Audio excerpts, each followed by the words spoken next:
बिस्मिल्लाहिर्रहमानिर्रहीम।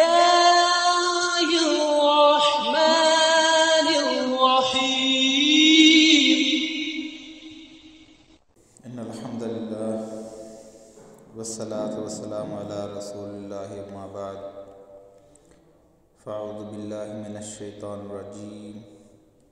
बिस्मिल्लाहिर्रहमानिर्रहीम।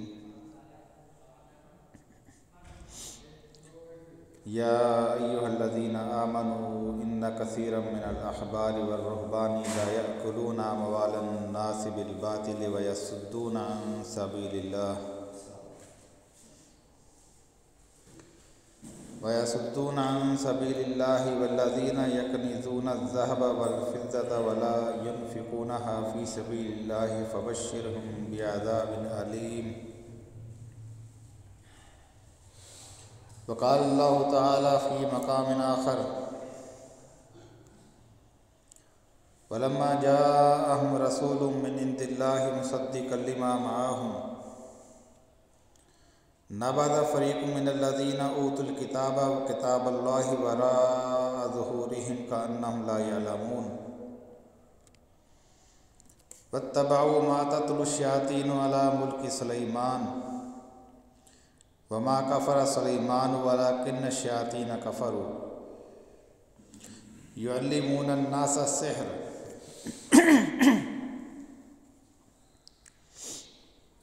ये आपके सामने सूरह तौबा की आयत नंबर 34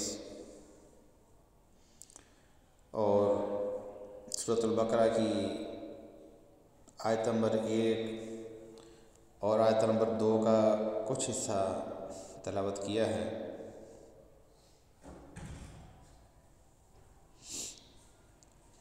इन आयात में अल्लाह रब्बुल इज़्ज़त ने बनी इसराइल के उलमा का किरदार बयान किया है।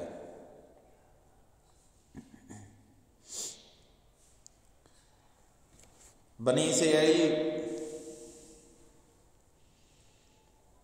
चूँकि हमसे पिछले जितने भी पैगंबर आते रहे हैं, मोहम्मद रसूलुल्लाह सल्लल्लाहु अलैहि वसल्लम से पहले जितने पैगंबर आए, इब्राहीम अलैहिस्सलाम के बाद याकूब अलैहिस्सलाम की औलाद के अंदर और मोहम्मद रसूलुल्लाह सल्लल्लाहु अलैहि वसल्लम तक इस अरसे के दरमियान जितने भी पैगंबर आए वो सारे के सारे बनी इसराइल के अंदर ही आए। बनी इसराइल ये याकूब अलैहिस्सलाम की औलाद को कहा जाता है। याकूब अलैहिस्सलाम का लक़ब था इसराइल और उनकी औलाद जो थी उसको कहा जाता है बनी इसराइल। तो याकूब अलैहिस्सलाम के बाद और मोहम्मद रसूलुल्लाह सल्लल्लाहु अलैहि वसल्लम से पहले तक जितने भी पैगंबर आए वो सारे बनी इसराइल के अंदर ही आए।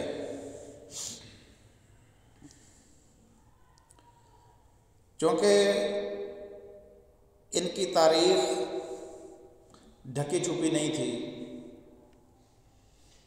इसको बनु इस्माइल भी इनको जानते थे, बाकी दुनिया की कौमें भी इनको जानती थी, बल्कि इससे पहले इनकी बड़ी बड़ी रियासतें, बड़ी बड़ी हुकूमतें बनी थीं। कुरान मजीद के अंदर अगर देखा जाए तो जितनी भी कौमों का जिक्र है उनमें से सबसे ज़्यादा जिसका जिक्र है वो बनी इसराइल का है।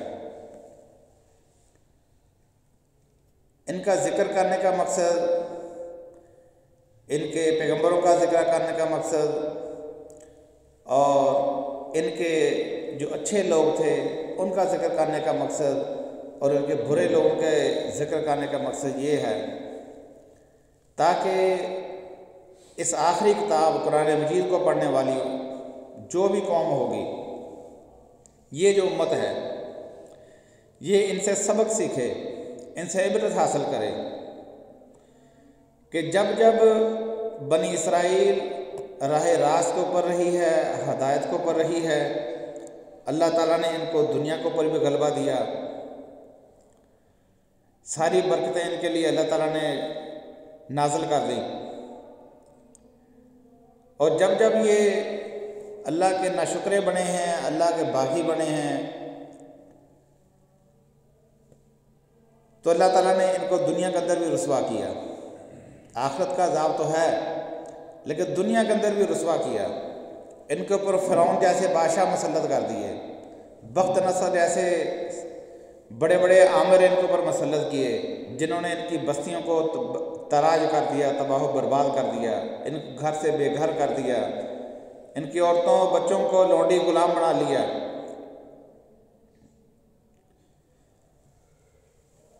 तो अल्लाह ताला ने इनकी हिस्ट्री इसीलिए बयान की है कि ये आखिरी उम्मत जो है, ये उम्मत मोहम्मदिया, ये भी इनसे सबक सीखे कि तुम्हारे साथ भी सारे कामयाबी के, सारे नुसरत के वादे उस वक़्त तक हैं जब तक तुम भी दीन हक़ के ऊपर कायम रहोगे। जब तुम दीन को छोड़ोगे, दीन की तालीमात को छोड़ोगे, दीन की अखलाकियात को छोड़ोगे, दीन की ईमानियात को छोड़ोगे, तो तुम्हारा हशर भी फिर उन्हीं कौमों जैसा होगा। ये जो आयात आपके सामने मैंने अभी पेश की हैं, इनके अंदर भी अल्लाह ताला ने ख़ास तौर पर बनी इसराइल के जो उलमा है उनका किरदार बयान किया है। चूँकि मोहम्मद रसूलुल्लाह सल्लल्लाहु अलैहि वसल्लम ने ये पेशीगोई फरमाई थी, लतत्तबिउन्ना बिसुनन मन कान क़ब्लकुम शिब्रन बिशिब्रा व ज़िराअन बिज़िरा, कि तुम ज़रूर बिलज़रूर अपने से पहलों के नक्शे कदम के ऊपर चलोगे। जिस तरह बारिश के बराबर बारिश होता है, गज़ के बराबर गज़ होता है। सहाबा ने पूछा कि क्या पहलों से मुराद यहूद व नसारा यानी बनी इसराइल? ये यहूद व नसारा बनी इसराइल ही थी अक्सरियत। कैसे मुराद यहूद व नसारा? फरमाया तो और कौन, तुमसे पहले वही तो थे, यानी तुम भी उनके नक्शे कदम के ऊपर चलोगे। जिस तरह गज़ के बराबर गज़ होता है, बारिश के बराबर बारिश होती है। यहाँ तक कि उनमें से कोई गोह के बिल में दाखिल हुआ होगा तो तुम भी उसमें दाखिल होगे। इतनी मुशाबत हो जाएगी तुम्हारी उनके अंदर, उनके साथ।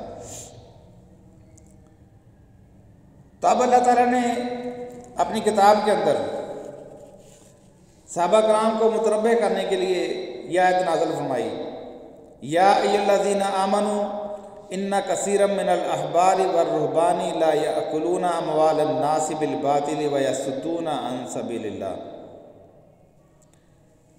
ऐ ईमान वालो,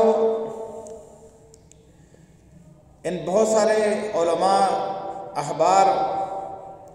अहबार उलमा को कहते हैं जो लिखने पढ़ने का काम करते हैं। फरमाया कि इनके बहुत सारे उलमा व रुहबान और उनके राहब, इनके सूफ़ी, इनके पीर, गोशा नशीन हो जाने वाले, तर्क दुनिया करने वाले, चिल्ले काटने वाले लोग, फरमाया कि इनके उलमा और इनके पीर, इनके सूफ़ी, इनका किरदार क्या है? ला याकुलूना अमवालन नासि बिल बातिल, ये लोगों का माल बातिल तरीके से खाते हैं। और यही नहीं, वयसुद्दूना अन सबीलिल्लाह, अल्लाह के रास्ते से भी रोकते हैं। यानी जिनका काम था लोगों की हिदायत का बंदोबस्त करना, लोगों को सिरात मुस्तकीम की हिदायत देना, लोगों की रहनुमाई करना, इन्हीं ने ये एजेंडा पकड़ लिया कि यही अल्लाह के रास्ते के सबसे बड़ी रुकावट बनकर बैठ गए। तो यहाँ ये भी पता चलता है कि ये अल्लाह के रास्ते से क्यों रोकते हैं, रोकने का सबब क्या है कि माल बातिल तरीके से खाएं, इनका धंधा चलता रहे, कारोबार चलता रहे, आमदन के अंदर फर्क ना पड़े। अगर लोगों को सीधी बात का पता चल गया, सच्ची बात का पता चल गया, तो इनके जितने 2 नंबर धंधे हैं सारे बंद हो जाएंगे।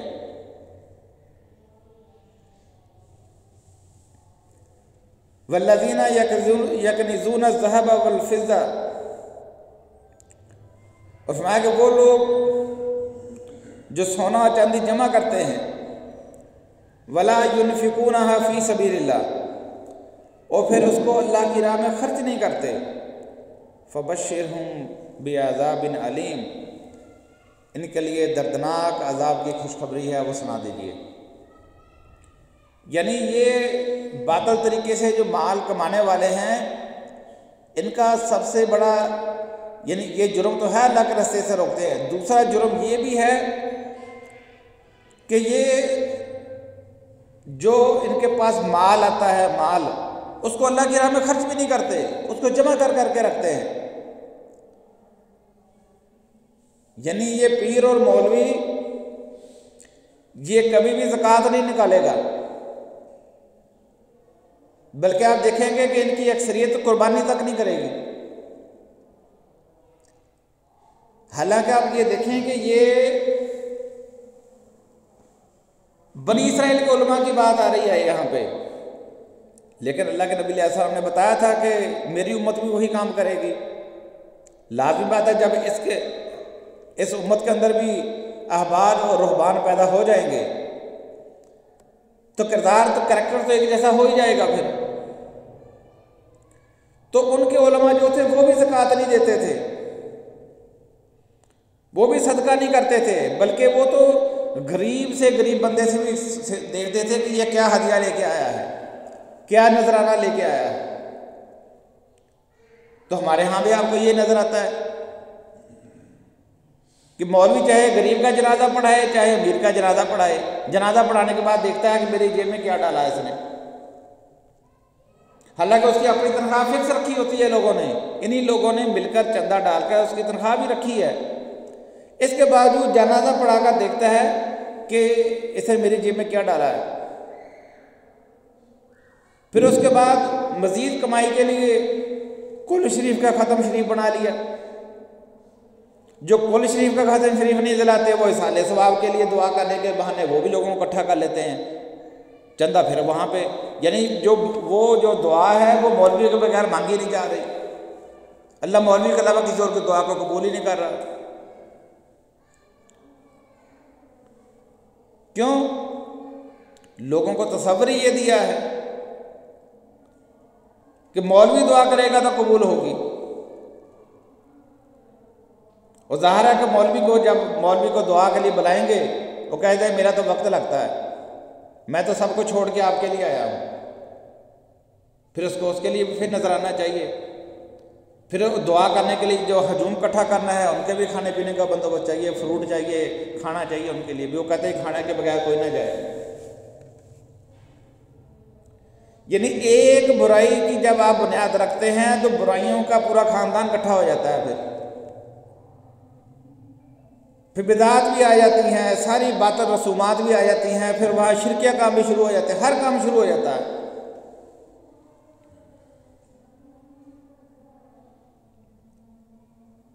यानी मौलवी लोगों को ज़कात की फजीलत बयान करेगा, मस्जिद में खर्च करने की फजीलत बयान करेगा, लेकिन खुद मस्जिद में खर्च नहीं करेगा, खुद ज़कात नहीं निकालेगा, खुद कुर्बानी नहीं देगा।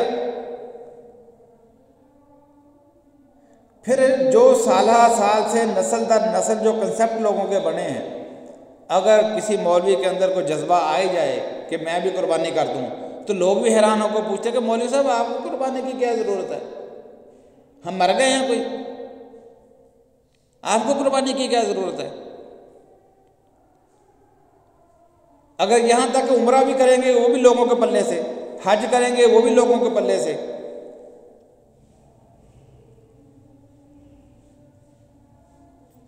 और फिर जब हज उम्रे के लिए जाते हैं वहाँ जब भी जाकर देखते हैं कि यहाँ कितने मेरे मुक्तदी यहाँ पे नौकरी के लिए आए हुए हैं, कारोबार के लिए आए हुए हैं, फिर ढूंढ ढूंढ के उनको जाकर मुलाकातें करेंगे ताकि वहाँ भी अपना वो एक उम्रे के खर्चे में 3-3 उम्रों का खर्चा फिर वापस ले आते हैं वहाँ से।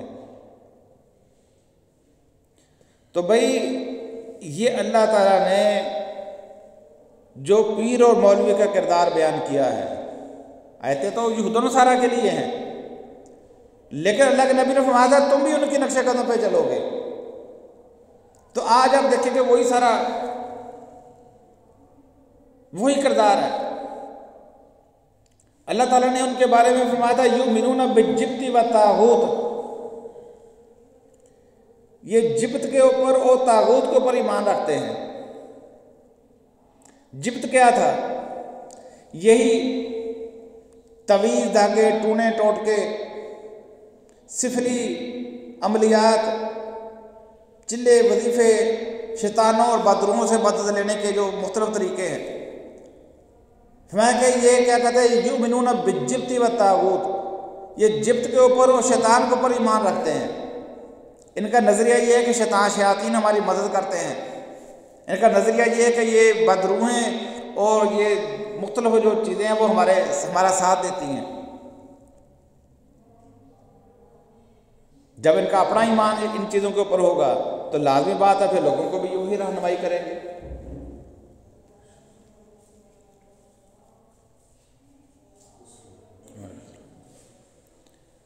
और ये सूरा बकरा के अंदर भी अल्लाह ताला फरमाता है वलम्मा जाअहुम रसूलुम मिन इंदिल्लाहि मुसद्दिक़न लिमा माअहुम, जब इनके पास वो अल्लाह का रसूल आ गया,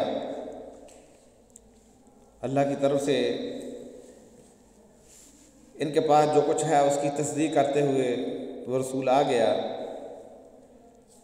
नबज़ फ़रीक़ुम मिनल्लज़ीना ऊतुल किताबा किताबल्लाह वराअ ज़ुहूरिहिम, तो अहले किताब के एक गिरोह ने किताबुल्लाह को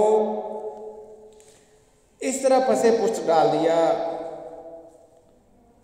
कअन्नहुम ला यअलमून, जैसे उसको जानते ही नहीं। यानी उनकी ज़िंदगियाँ, उनकी तालीमात वो किताबुल्लाह की तालीमात से अक्सर अलग थी। बल्कि कुरान में अल्लाह ताला फरमाता है कि इनका किरदार ये है कि ये किताबुल्लाह को इस तरीके से पढ़ते हैं, किताबुल्लाह में से इस तरीके से मसले निकाल कर बयान करते हैं लितहसबूहु मिनल किताब, कि तुम ये समझो कि पता नहीं ये वाकई अल्लाह की किताब में से है। वमा हुआ मिनल किताब, जब वो किताब में से नहीं होता, वो किताब में से होता नहीं है। मैं किताबुल्लाह को पसे पुष्ट डाल दिया जिस तरह उसको जानते नहीं है।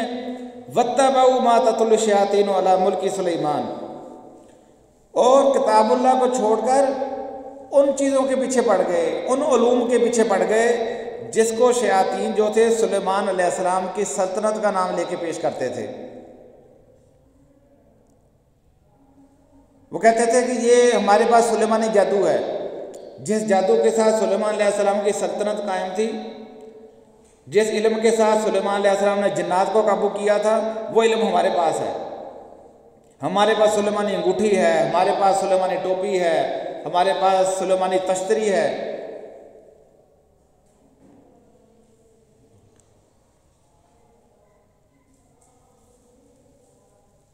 तो अल्लाह ताला फरमाता है कि ये शयातीन है जो इस तरह के दावे करते हैं।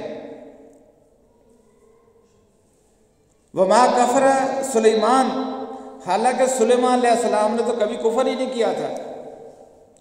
यानी ये शयातीन हैं जो ये दावे करते हैं। यानी है तो ये इंसान है, लेकिन ये शैतान नुमा इंसान है। ये शयातीन इंस हैं ये, जो ये काम करते हैं कि अपने उस कुफरिया काम को सुलेमान अलैहिस्सलाम की सल्तनत के साथ मंसूब करके बयान करते हैं। और फरमाया कि ये अहले किताब उलमा उन शयातीन की पैरवी कर रहे हैं। किताबुल्लाह को पैसे पुष्ट डाल दिया। युअल्लिमून अन्नास अस्सिहर, फरमाया कि ये शयातीन क्या करते थे, लोगों को जादू की तालीम देते थे। तो ये उन चीज़ों के पीछे पड़ गए। तो अब ये देखें कि ये अल्लाह ताला ने बनी इसराइल के उलमा का किरदार बयान किया है कि ये असल तालीम को, किताबुल्लाह की तालीम को छोड़कर मोहम्मद रसूलुल्लाह सल्लल्लाहु अलैहि वसल्लम जब उनके पास मबूस हो गए, उनके ऊपर ईमान लाने के बजाय ये इन उलूम के पीछे पड़ गए। क्या मकसद था इसका?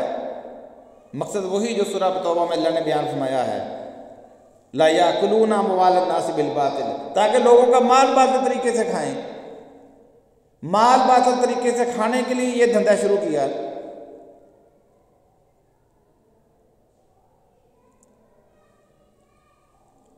तो आज आप देखें कि आज यही सूरत हाल आपको नजर नहीं आती। आज उम्मत के अंदर जो तवीज़ गंडे का कारोबार है, जो धागे, कड़े, छल्ले और ना जाने पता नहीं क्या क्या चीज़ें लोगों के साथ बांधी हुई होती है। यानी आप उम्मत मुसलमान के जिस्म की अगर आप तलाशी लेते हैं, किसी के गले के अंदर आपको तवीज़ नज़र आता है, किसी ने पित्तल की तवीज़ बांधा हुआ है, किसी ने चमड़े के अंदर मढ़ा के बड़ा बांधा हुआ है, किसी ने धागा गिरे लगी धागा बांधा हुआ है, किसी ने कड़ा पहना हुआ है, किसी ने छल्ला पहना हुआ है, किसी ने गंडा पहना हुआ है, किसी ने किसी पौधे के तिनके जो है वो धागे के अंदर बांध कर वो जिस्म के ऊपर बांधे हुए हैं, किसी ने कमर के साथ बांधा हुआ है, किसी ने नाव के नीचे बांधा हुआ है, किसी ने डोले के साथ बांधा हुआ है। ये बांध कर देने वाले, ये पढ़कर देने वाले, ये लिख कर देने वाले कौन लोग हैं? ये किसी हिंदू से बना कर लाते हैं, ये किसी ईसाई से लिखवा कर लाते हैं, यहूदी से बनवा कर लाते हैं। कौन लिख के देता है इनको? कौन इनको इस बात की तालीम देता है?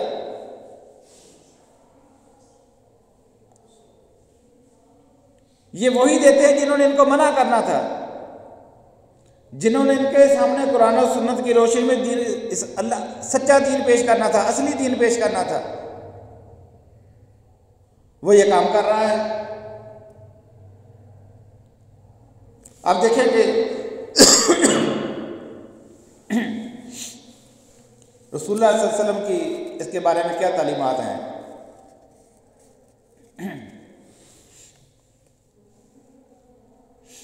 अन अब्दुल्लाह रज़ियल्लाहु तआला अन्हु काला समीअतु रसूलुल्लाह सल्लल्लाहु अलैहि वसल्लम यक़ूलु इन्ना रुक़या व तमाइम व तविल्लत शिर्क। अब्दुल्लाह बिन मसूद रज़ियल्लाहु अन्हु बयान फरमाते हैं कि मैंने रसूलुल्लाह सल्लल्लाहु अलैहि वसल्लम को ये फरमाते हुए सुना कि बेशक दम, तवीज़ और मोहब्बत के तवीज़ ये सब शिर्क है। दम भी शिरक है, आम तवीज़ भी शिरक है, और तविल्ला कहते थे मोहब्बत के तवीज़ को। मियाँ बीवी के दरमियान में, मर्द और औरत के दरमियान में मोहब्बत पैदा करने के लिए जो तवीज़ दिया जाता है उसको अरबी के अंदर तविल्ला कहा जाता था। जो कि रसूलुल्लाह सल्लल्लाहु अलैहि वसल्लम की जब बेइज्जत हुई है तो उस वक्त मुशरकाना दम भी लोग करते थे। उसके अंदर जिन्नात को लोग पुकारते थे, फरिश्तों को पुकारते थे, मुख्तलिफ जंतर मंतर बनाए हुए थे लोगों ने, जिसके अंदर इस्लाम की तालीमात का कोई अमल दखल नहीं था। तो अल्लाह के रसूल सल्लल्लाहु अलैहि वसल्लम ने उन दमों को भी शिरक करार दे दिया कि ये सारे दम शिरक है। शुरू में टोटल हर दम को शिरक करार दे दिया। और फरमाया व तमाइम, तवीज़ात भी शिरक है। व तविल्लता, मर्द और औरत के दरमियान मोहब्बत पैदा करने वाले जो तवीज़ है, फरमाया ये भी शिरक है। ये अब्दुल्लाह बिन मसूद रज़ियल्लाहु अन्हु बयान फरमाते हैं कि ये मैंने खुद सुना है। तो अल्लाह के रसूल सल्लल्लाहु अलैहि वसल्लम ने जब लोगों को इस बात की समझ आ गई कि ये काम नहीं कर रहा, फिर आपने फरमाया कि वो दम जायज़ है जिसके अंदर शिरकिया कलमात ना हो। बल्कि आप बाज़ का अगर कोई दम करता था तो उससे कहते थे दम सुनाओ। अगर वो दम जो जायज़ होता तो आप उसको रुख्सत दे देते, अगर शिरकिया होता उसको मना कर देते। दम, सबसे पहले तो ये समझ लें कि दम है क्या चीज़। दम दुआ है जिसको हम दम कहते हैं। आप रसूलुल्लाह सल्लल्लाहु अलैहि वसल्लम के जितने भी मसनून दम आप देखेंगे, आपको पता चलेगा वो सारी की सारी दुआएं हैं, वो अल्लाह से दुआएं हैं। यानी दम की अपनी तसीर नहीं होती, ये बात ज़हन के अंदर रखें। दम की कोई ऐसी जादुई तसीर नहीं होती कि आपने दम किया था जादुई तसीर हो गई। दम एक अल्लाह के ऊपर तवक्कल का एक तरीका है, अल्लाह के ऊपर भरोसे का एक तरीका है, अल्लाह से कि अपने आप को सुपुर्द करने का एक तरीका है कि आपने अल्लाह से दुआ करके आप जनी उस डिप्रेशन से निकल गए, परेशानी से निकल गए कि पता नहीं की होएगा, आपने अपने आप को अल्लाह के सुपुर्द कर दिया। ये है दम। रसूलुल्लाह सल्लल्लाहु अलैहि वसल्लम खुद अपने लिए भी दम करते थे, आप दूसरों के भी ऊपर दम कर देते थे और इसके साथ साथ दवाई भी इस्तेमाल करते थे। आपने कभी किसी सहाबी को सिर्फ दम करके दवाई से मना नहीं किया। खुद आखिरी वक्त में जब रसूलुल्लाह सल्लल्लाहु अलैहि वसल्लम बीमार हुए थे तो आयशा रज़ियल्लाहु अन्हा फरमाती हैं कि मैं आपके ऊपर मुअव्विज़ातैन यानी आखिरी जो कुरान की सूरतें हैं वो पढ़कर दम कर देती थी, क्योंकि आप खुद भी वही दम करते थे। और इसके साथ साथ आपको हकीमी दवाई जो उस वक्त तरीक़ाकार था वो भी आपका इलाज चल रहा था, इसके साथ दम भी कर लेते थे। अच्छा, अब ये अब्दुल्लाह बिन मसूद रज़ियल्लाहु अन्हु जो फरमाते हैं कि मैंने रसूलुल्लाह सल्लल्लाहु अलैहि वसल्लम से सुना कि बेशक दम, तवीज़ और मोहब्बत के तवीज़ जो शिरक है, तो उनकी ज़ौजा जो है ज़ैनब रज़ियल्लाहु अन्हा वो उनसे कहने लगी लिमा तक़ूलु हाज़ा, तुम ये बात किस तरह कह सकते हो, तुम ये बात किस तरह कह सकते हो। वल्लाही लक़द कानत आइनी तक़दिफ़ु व कुन्तु अख्तलिफ़ु इला फ़लान यहूदी यरकीनी फ़ैज़ा रिकानी सकनत। वो कहती है तुम ये किस तरह कह सकते हो जबकि मेरा तजर्बा मुशाहदा ये है कि मेरी आँख फड़कती है, मेरी आँख में तकलीफ़ होती है, और जब तकलीफ़ होती है तो मैं फ़लाँ यहूदी के पास जाती हूँ तो मेरे ऊपर दम करके एक धागा मुझे दे देता है, दम कर देता है। एक रवायत में आता है कि वो दम कर देता है, दूसरी में आता है कि वो मुझे धागा बांध के दे देता है दम करके। जो कि अब्दुल्लाह बिन मसूद रज़ियल्लाहु अन्हु ने जब ये घर के अंदर हदीस सुनाई थी तो उस वक्त भी उनकी ज़ौजा ने वो धागा बांधा हुआ था, उसकी तरफ देख के उन्होंने हदीस सुनाई थी, बल्कि उससे कहा तो काट डालो। उसने कहा क्यों काटूँ, ये पूरी हदीस ये है कि उसने पूछा मैं क्यों काटूँ। वो कहते इसलिए कि मैंने अल्लाह के रसूल सल्लल्लाहु अलैहि वसल्लम से सुना है कि ये शिरक है, दम तवीज़ तविल्ला शिरक है, इसलिए काट डालो। वो कहती कि ये किस तरह, लिमा तक़ूलु हाज़ा, तुम किस तरह कह सकते हो। मेरा अपना तजर्बा है कि जब मैं इस तरह करती हूँ तो मुझे आराम आ जाता है, यहूदी मुझे दम करके धागा देता है तो मुझे आराम आ जाता है। तो अब्दुल्लाह रज़ियल्लाहु अन्हु फरमाते हैं इन्नमा ज़ाका अमल शैतान, ये शैतान का अमल है, ये शैतान है। काना यनखुसुहा बियदिही, जो तेरी आँख के अंदर कचौके लगाता है, शैतानी अमल है ये। फ़ैज़ा रकाहा कफ़्फ़ा अनहा, जब यहूदी तुम्हारे ऊपर वो दम कर देता है तो वो शैतान पीछे हट जाता है। इन्नमा काना यकफ़ीका अन तक़ूली कमा काना रसूलुल्लाह सल्लल्लाहु अलैहि वसल्लम, वो कहने लगे तेरे लिए तो इतना ही काफ़ी था कि तुम वो बात कहो जो अल्लाह के रसूल सल्लल्लाहु अलैहि वसल्लम ने सिखाई है। वो कहती हैं कि क्या बात सिखाई है। तो अब्दुल्लाह बिन मसूद रज़ियल्लाहु अन्हु फरमाते हैं तुम्हें ये कहना चाहिए अज़हिबिल बासा रब्बिन नास वशफ़ अंत शाफ़ी ला शिफा इल्ला शिफाउका शिफान ला युगादिरु सकमा। क्या इंसानों के रब मेरी इस तकलीफ़ को दूर कर दे, वो मुझे शिफा अता कर, ऐसी शिफा अता कर कि जिसके बाद कोई तकलीफ़ बाकी ना बचे, कोई बीमारी बाकी ना बचे। तुझे तो ये दम करना चाहिए था, तू यहूदी के पास चली जाती है। तो आप देखें कि अल्लाह के रसूल सल्लल्लाहु अलैहि वसल्लम का सिखाया दम ये था। फरमाया कि बाकी सारे दम शिरक हैं। इसी तरह अल्लाह के रसूल सल्लल्लाहु अलैहि वसल्लम के बारे में आता है कहता रसूलुल्लाह सल्लल्लाहु अलैहि वसल्लम तमीमता मिन कलादत सभी, कि रसूलुल्लाह सल्लल्लाहु अलैहि वसल्लम ने एक छोटे बच्चे के गले में से एक तवीज़ काट दिया, यानी फजल बिन अब्बास, यानी वो बच्चा जो था वो फजल बिन अब्बास रज़ियल्लाहु अन्हु थे। अब्बास रज़ियल्लाहु अन्हु का छोटा बेटा था फजल। तो अल्लाह के रसूल सल्लल्लाहु अलैहि वसल्लम उनके गले से तवीज़ काट दिया और कहा जाता है वही अल्लती तुहरज़ु फ़ी उनुक़ सबी मिनल आइन, कि वो बच्चे के गले में डाला गया था नज़र से बचाने के लिए। नज़र से बचाने के लिए। तो अल्लाह के नबी सल्लल्लाहु अलैहि वसल्लम उनके गले से वो लेके काट दिया।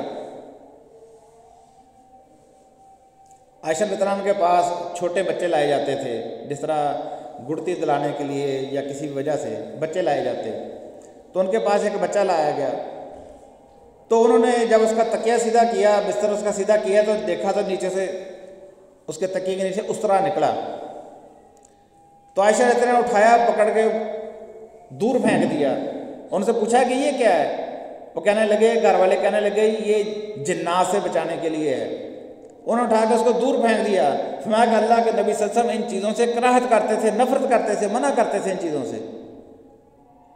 तो आज आप देखें कि छिले वाले घर में क्या होता है, उसके छिले वाली औरत के तकिए के नीचे ताला रखा होता है, छुरी चाकू रखा होता है, गोश्त लेने जाते हैं बीच में प्याज रख लेते हैं। यानी आप देखें कि कितनी हसास हो गई उम्मत। जिन चीज़ों से अल्लाह के रसूल सल्लल्लाहु अलैहि वसल्लम ने मना किया था, हमारे पीरों मौलवी ने उसी काम के ऊपर लगा दिया।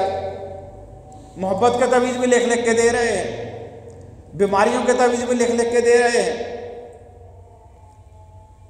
और हर मसले का तवीज़ है, हर मसले का तवीज़। और ये किसी एक मसले का मसला नहीं है। देवबंदी भी दे रहा है, बरेलवी भी दे रहा है, अहले हदीस भी दे रहा है, शिया भी दे रहा है। क्यों दे रहे हैं? भी पार्ट टाइम बिजनेस है, इमामत की तनख्वाह से पूरी नहीं पड़ती, तो ये पार्ट टाइम बिजनेस है, साइड बिजनेस है ये। कि लोग कहते हैं कि मांगते कुछ नहीं है। भाई क्या आपको मांगने की जरूरत ही क्या है? आपको बिन मांगे पक्के पकाए खाने आ जाते हैं, बिन मांगे नजराने आ जाते हैं। इज्जत और रिस्पेक्ट अलग मिली हुई है। और यहूद और नसारा के उलमा क्यों नहीं मान लाते थे? इसी वजह से ईमान नहीं लाते थे। कुरान में अल्लाह फरमाता है कि ये सिर्फ माल इबादत तरीके से नहीं खाते, अल्लाह के रास्ते से भी रोकते हैं। तो आज वही सूरत हाल नहीं है। माल बातिल तरीके से खाने के लिए लोगों को सीधा रास्ता बताते ही नहीं है, बल्कि उस चीज के ताजर बने हुए हैं।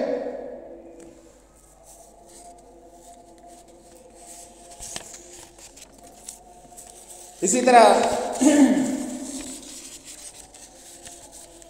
एक हदीस में आता है कि रसूलुल्लाह सल्लल्लाहु अलैहि वसल्लम ने फरमाया, मन अल्लाह का उल्कतन वकीला इलैहा, जिसने कोई भी लटकाने वाली चीज लटकाई वो उसी के हवाले कर दिया जाएगा। जिसने लटकाने वाली कोई भी चीज लटकाई वो उसी के हवाले कर दिया जाएगा, क्योंकि अल्लाह के ऊपर तो तवक्कुल है ही नहीं है। तवक्कुल तो वो जो चीज लटकाई हुई है, वो तवीज़, वो गंडा, वो मनका, वो छल्ला, वो जो नक्श दे दिया है, तवक्कुल तो उसके ऊपर है। तो फिर अल्लाह ताला भी अपना ही जिम्मेदारी उससे ले लेता है वापस। फरमाया कि जिसने कोई भी लटकाने वाली चीज लटकाई वो उसी के हवाले कर दिया जाएगा। अब ये कोई ऐसी बात नहीं है जो समझ में ना आ रही हो। अब जब रसूलुल्लाह सल्लल्लाहु अलैहि वसल्लम ने ये बात फरमाई थी कि जिसने कोई भी चीज़ लटकाई, लटकाने वाली चीज़, तो उस वक्त सहाबा कराम को ही पता था कि लोग क्या क्या लटका रहे हैं। जिनको आप दावत दे रहे हैं उनको भी पता था क्या क्या लटकाया जा रहा है। यहाँ नाम लेने की ज़रूरत नहीं थी कि वो कौन सी चीज़ लटकाई जाए। वे हर वो चीज़ जो पनाह के लिए, जो तवक्कल के लिए जो लटकाई जाए वो उसके हवाले कर दिया जाएगा। आप देखें कि लोग लाखों करोड़ों रुपए मकान के ऊपर लगाते हैं और उसके ऊपर कहाँ काली हंडी रख देते हैं। ये क्या है? क्या मकसद है उस काली हंडी का? तवक्कुल काली हंडी के ऊपर है। लाखों करोड़ों की गाड़ी लेंगे, एक टूटा हुआ छितर उसके साथ लटका देते हैं। और जूती के ऊपर ईमान है कि जूती जो है ये नजर से बचाएगी। मकान के ऊपर घोड़े की जो खुरी है वो वेल्ड करा देते हैं। बाद गाड़ियों के ऊपर उन्होंने खुरी वेल्ड कराई थी, बाद में किसी जानवर के जो सिरी के सींग हैं वो रखवाए होते हैं उन्होंने। यानी ये बलाओं से बचाएगी। लोगों को ईमान भी खुद देते हैं, यानी लोगों का ईमान भी खुद ही देते हैं कि ये चीज़ें हैं, ये जिन चिमट जाते हैं, बलाएं पीछा करती हैं, फिर उसका तोड़ भी खुद ही बता देते हैं। ये कारोबार है, खुद ही जिन डालते हैं, खुद ही जिन निकालते हैं। अल्लाह के नबी सल्लल्लाहु अलैहि वसल्लम ने फरमाया कि नुशरा जो है शैतानी अमल है, यानी ये को आज का कारोबार नहीं है जी, फलान लड़की को जिन चिमट गए, फलान लड़के को जिन चिमट गए, अब उसको निकालने के लिए अमल बुलाए जाते हैं। तो ये काम आज का नहीं है, ये उस दौर में भी होता था। ये सारे नज़रियात पीछे से चले आ रहे हैं। और अल्लाह के नबी सल्लल्लाहु अलैहि वसल्लम ने भी यही फरमाया कि नुशरा जो है ये शैतानी अमल है। नुशरा कहते हैं किसी में से जिन भूत निकालना, तो फरमाया कि ये शैतानी अमल है भी, ना जिन किसी के अंदर जाता है ना निकलता है। ये नजरिया दे के खुद ही किसी के अंदर जिन डाल देते हैं, खुद ही निकाल देते हैं। हालांकि उसका साफ मकसद होता है, या तो वो बीमार होता है, उसको नफसियाती बीमारी होती है, या फिर उसका मकसद ड्रामा करके को अपना मुतालबा बनवाना होता है। और ये मौलवी, ये पीर, ये आमिलीन ये कहते हैं जी इधर लाओ, हम तो माहिर हैं चीज़ के, हमारे पास तो पहले इतने जिन काबू करके रखे हुए हैं, हमारे उस्ताद के पास इतने जिन हैं। उसको बताते हैं कि ये तुम्हारी बेटी, तुम्हारी माँ के ऊपर जिन चिमट आशिक हो गया है, ये हम निकालेंगे, इसको हमारे हवाले करो। तो ये वो बातिल तरीका है जिससे लोग खाते हैं। ये जिनके लिए अल्लाह ताला है, ये पीर और मौलवी ये तुम्हारा बातिल तरीके से माल खाते हैं और अल्लाह के रास्ते से रोकते हैं। ये वो तरीका है। कितना बुरा तरीका है कि जिस अमल को अल्लाह के रसूल सल्लल्लाहु अलैहि वसल्लम शिर्क करार दें, ये इनका बिजनेस है, शिर्क के ऊपर बिजनेस है। कब्र परस्ती शिर्क है, कब्र के बाबे को माबूद बना के उसको अल्लाह के बराबर ला के खड़ा कर देते हैं, कोई बिजनेस है। कहते हैं ये हस्ती हो, यहां से सब कुछ मिलेगा। मुर्दों को दादा तस्वीर मुश्किल कुशाई का अकीदा देने वाला कौन है? यही पीर और मौलवी।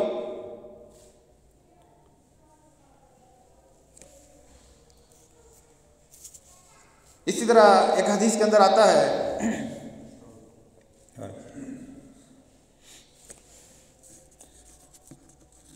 ईसा बिन अब्दुर्रहमान ये बयान करते हैं कि दखलना अला अब्दुल्ला बिन अकीम वहुवा मरीज़ुन नाउदुहु फ़कील लहू। वो कहते हैं कि हम अब्दुल्ला बिन अकीम के पास गए, वो मरीज़ थे, हम उसकी अयादत के लिए गए। तो उससे किसी ने कह दिया, जो अयादत के लिए लोग गए थे, किसी ने कह दिया लौ तल्लक़्ता शैया, कि काश कोई चीज़ ही लटका लो, तुम कोई तवीज़ लटका लो, कोई दम करवा लो, कोई गंडा लटका लो, कोई कड़ा मनका छला, कोई चीज़ लटका लो। काश लो तल्लक़्ता शैया, यानी ठीक तो तुम हो जाओ अगर तुम कोई चीज़ लटका लो। फ़क़ाला अतअल्लक़ु शैया वक़द क़ाला रसूलुल्लाह सल्लल्लाहु अलैहि वसल्लम मन तअल्लक़ शैयन वुकिल अलैहि। तो अब्दुल्ला बिन हकीम कहने लगे, ये सहाबी थे रज़ियल्लाहु अन्हु, वो कहने लगे कि क्या मैं कोई चीज़ लटकाऊं, जबकि मैंने तो रसूलुल्लाह सल्लल्लाहु अलैहि वसल्लम से ये बात सुनी है, मन तअल्लक़ शैयन वुकिल अलैहि, जिसने कोई भी चीज़ लटकाई वो उसके हवाले कर दिया जाएगा। कोई भी चीज़, यहाँ कुरानी गैर कुरानी तवीज़ का मसला नहीं है। बाद लोग कहते हैं जी ये वो लोग अरब के जो लोग थे, वो मुशरिक लोग थे, वो उनके तवीज़ जो थे वो गैर कुरानी थे, वो शैतानी किस्म के तवीज़ थे। वो भाई अल्लाह के रसूल सल्लल्लाहु अलैहि वसल्लम को बता देना चाहिए था कि ये शैतानी तवीज़ है, ये रहमानी तवीज़ है। उनको बता देना चाहिए था कि पहले तुम शैतानी तवीज़ करते थे, अब तुम इधर आओ, हमारे पास अल्लाह की किताब आ गई है, इसमें शिफा है लोगों के लिए, फ़लाँ फ़लाँ आयत फ़लाँ फ़लाँ बीमारी के लिए शिफा है, पढ़ो, वजीफ़े भी करो और इसका लिख के भी गला के अंदर डालो। आप दे सकते थे। आप देखें ना, जो उनका शैतानी दम था, जो उनका शिरकिया दम था, अल्लाह के रसूल सल्लल्लाहु अलैहि वसल्लम उसके मुतबादिल जो जायज़ दम था वो बता दिया कि ये दम करो तुम। तो तवीज़ का मुतबादिल क्यों नहीं बताया? अल्लाह के रसूल सल्लल्लाहु अलैहि वसल्लम ने जानवरों के गले तक से जो कटे थे, नजरे बद से लटकाए जाते थे, वो भी कटवा दिए। आपने एक शख्स को बाकायदा हुक्म दिया कि जाओ जाके ऐलान करो कि जानवरों के गलों के अंदर से जो जितने भी पट्टे डाले गए हैं नजर बद के लिए वो सारे काट दो।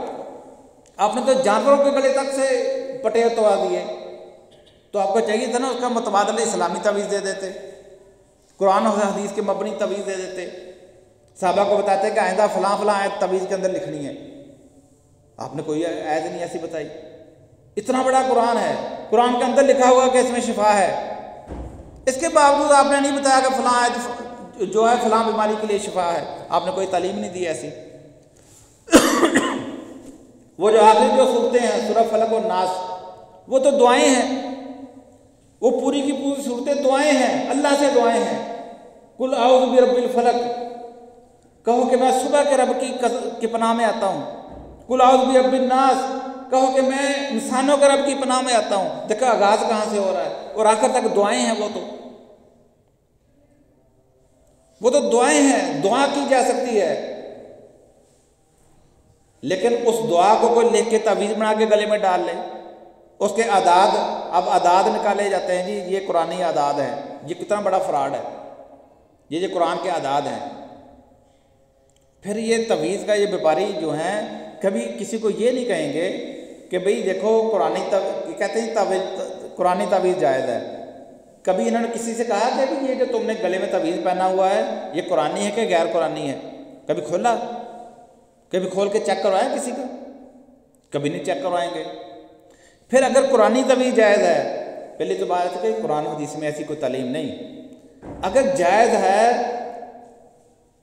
तो कभी लोगों को ये समझाया कि तुम तवीज़ पहन के बाथरूम में ना जाना, तुम पाकी पलीती का लिहाज रखना, जब पलीद हो तो तुमने नहीं पहनना, गुस्ल खाने में नहीं पहन के जाना। अल्लाह के रसूल सल्लल्लाहु अलैहि वसल्लम की एक अंगूठी थी, अंगूठी चांदी की अंगूठी थी, उसको आप मोहर के तौर पर इस्तेमाल करते थे। उसके ऊपर सर लिखा हुआ था मोहम्मद रसूलुल्लाह, उसके ज़रिए आप मोहर लगाते थे खतों के ऊपर। तो जब आप बैतुल खला जाते थे तो वो भी उतार के रखे जाते थे। तो यहाँ कहते हैं ये कुरानी तवीज़ है भाई, जो जिसके डोले के साथ बंधा हुआ है, जिसके नक के साथ बंधा हुआ, वो नहाता भी तवीज़ के समेत ही है। वो वॉशरूम में भी, लैट्रीन में भी तवीज़ के साथ जाता है। गले के अंदर बंधा हुआ वो भी उसी हर क्या ये कुरान की हुर्मत है? ये कुरान की तालीम थी? ये बिजनेस है, आमदन आ रही है, लोग कुरान की बेहुरमती करें, जो मर्जी करें, कोई परवाह नहीं है। फिर किताबें लिखी हैं तवीज़ों के ऊपर, तवीज़ों के ऊपर पूरी पूरी किताबें लिखी हैं। नाम क्या है? आमाले कुरानी। किताब का नाम क्या है? आमाले कुरानी। यानी पढ़ने वाला ये समझेगा कि गोया के इसके अंदर जितने भी अमल है वो कुरानी अमल है, जायज़ अमल है, तो किताब का नाम आमाले कुरानी है। और उसके अंदर ऐसे ऐसे तावीज़ात लिखे हैं कि आप यहाँ पे महफिल के अंदर उसको आप पढ़ के नहीं सुना सकते।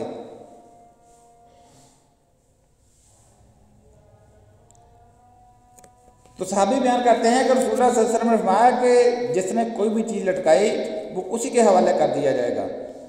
अब देखें कि इसी तरह एक हदीस के अंदर आता है कि उक़बा बिन आमिर जोहनी रज़ियल्लाहु अन्हु बयान करते हैं कि रसूलुल्लाह सल्लल्लाहु अलैहि वसल्लम के पास एक जमात आई, वो 10 लोग थे, तो आपने उनमें से 9 से बैत ले ली, एक को छोड़ दिया। तो उन्होंने 9 ने कहा कि या रसूलुल्लाह सल्लल्लाहु अलैहि वसल्लम आपने हमसे बैत ले ली है और इसको छोड़ दिया। तो फरमाया कि इन्ना अलैहि तमीमा, इसको इसलिए छोड़ दिया कि इसके गले के अंदर तवीज़ है, इसने तवीज़ पहना हुआ है। तो उसने क्या किया? फ़अदख़ला यदहु फ़क़तअहा, उसने अपना हाथ डाला और उसको काट डाला। फ़बायअहु, फिर रसूलुल्लाह सल्लल्लाहु अलैहि वसल्लम ने उससे बैत ली और फरमाया वक़ाला मन अल्लाह का तमीमतन फ़क़द अशरक, जिसने तवीज़ लटकाया उसने शिरक किया।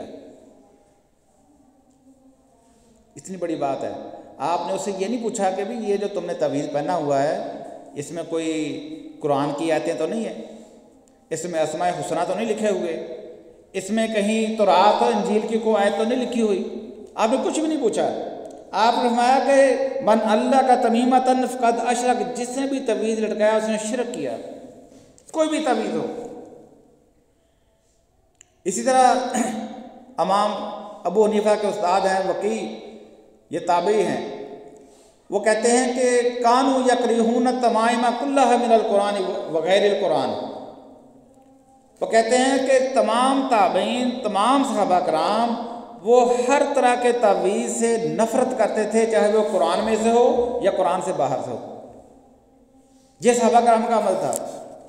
लेकिन हमारे यहाँ एक पार्ट टाइम बिजनेस है, और जिस तरह मैंने अभी इससे पहले एक हदीस बयान की थी कि अब्दुल्ला बिन मसूद रज़ियल्लाहु अन्हु ने जब अपनी बेगम का वो तवीज़ जो धागा था वो काटा, तो दूसरी हदीस के अंदर इजाफा ये मिलता है, तो अब्दुल्ला बिन मसूद रज़ियल्लाहु अन्हु ने ये भी बात कही, इन्ना आला अब्दुल्लाह इब्न मसूद लअगनियाउ अन शिरक, कि अब्दुल्ला बिन मसूद की जो आल है वो शिरक से पाक है, वो शिरक से बरी है।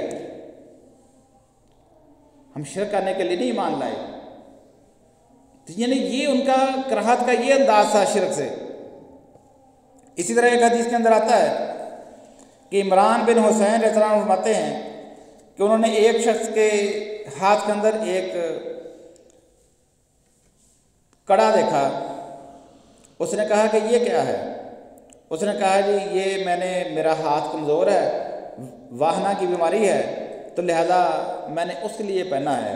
तो इमरान बिन हुसैन रज़ियल्लाहु अन्हु उनसे कहते हैं फ़इन्ना ला यज़ीदुका इल्ला वहना। उसने कहा कि ये तेरी बीमारी को, इस कमज़ोरी को और बढ़ाएगा, इससे कम नहीं होगी तुम्हारी बीमारी, ये और बढ़ेगी। क्यों? जब उसने वो बांध लिया, अब वो दूसरे इलाज की तरफ से भी बेपरवाह हो गया। उसका जो तवक्कुल उसी के ऊपर हो गया कि ये कड़ा बना हुआ है, बस इसी से आराम आएगा। उसने कहा कि नहीं, इससे तेरी ये कमज़ोरी और बढ़ेगी। इसी तरह इमरान बिन हुसैन रज़ियल्लाहु अन्हु से भी एक रवायत और आती है, वो कहते हैं कि नबी सल्लल्लाहु अलैहि वसल्लम ने एक शख्स को देखा जिसने अपने एक धागा टाइप को चीज़ बांधी हुई थी, एक हल्का जो था वो कड़ा टाइप चीज़ थी, वो भी उसने बांधी हुई थी। तो आपने उनसे फरमाया कि वही का माँ हाज़ी, तेरी बर्बादी हो, ये क्या है? काला मिनल वाहना, उसने कहा कि ये वाहना के लिए है।